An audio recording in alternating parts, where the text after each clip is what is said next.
I was born on Whadjuk land, but my bloodline ties me back to Balathong and Yaki Yaki. So when you obviously look at the different tribes and nations around Perth, the Noongar nation is the whole of the southwest. So even though my bloodline doesn't tie back to Whadjuk, I am very connected to the Perth area.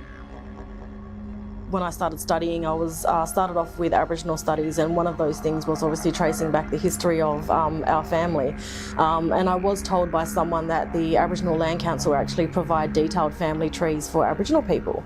So I sent them an email and I actually expected to come back with nothing, and it was amazing because she sent me this A3 size sheet of my family tree, and my family tree from my grandmother's side actually dated right back to 1801. And the same with my grandfather's side, it was I think around 1820, and I think settlement at that time was 1829. So it was just so interesting, and how can I say it, so fulfilling to know that I could trace it back to the time before, you know, we had settlement here in Perth, and to trace it back to the fact to know that my ancestors and my actual traditional owners were around at that time, and that I have some sort of connection to that. When I saw how invested Accor was into Aboriginal people, to the culture and to their staff, that's definitely something that's kept me around for 10 years. So with Kings Park being at such a high point of Perth, you know, the Noongar people were able to stand on these cliff sides and look out onto the landscapes of Perth, and, you know, to sort of, it gave them direction on where they could head next, and to also see over Whadjuk land and to see, you know, what areas there were, and to give them an idea of the landscape.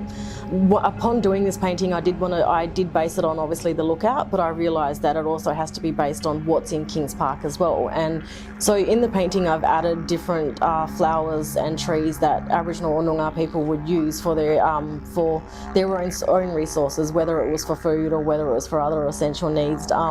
For instance, the bottle brush, or the red bottle brush, would be used to dip in water, and it would make a sugary drink out of that. The red-eyed wattle seed, the seeds from this tree would actually be collected, fermented, cleaned, dried and crushed, then turned into flour, and then water added to it to make damper.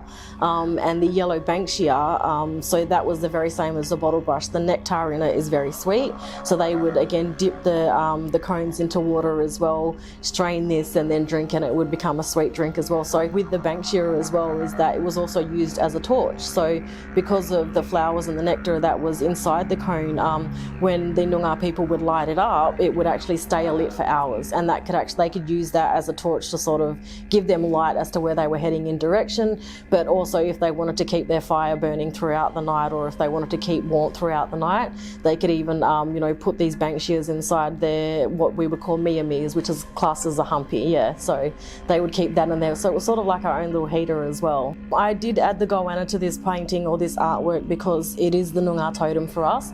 So my story of, like, in regards to the goanna being attached to it, is that he, you know, travelled and made his way through Kings Park and then headed towards the fresh water down, you know, in the banks of the Swan River in Perth.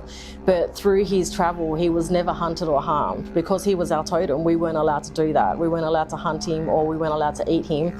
And he was protected, and if we did, it was, you know, it was a sign of bad luck for us that if we ever did anything to the goanna. So it was a very important animal to us back then, and it still is to this day, yeah.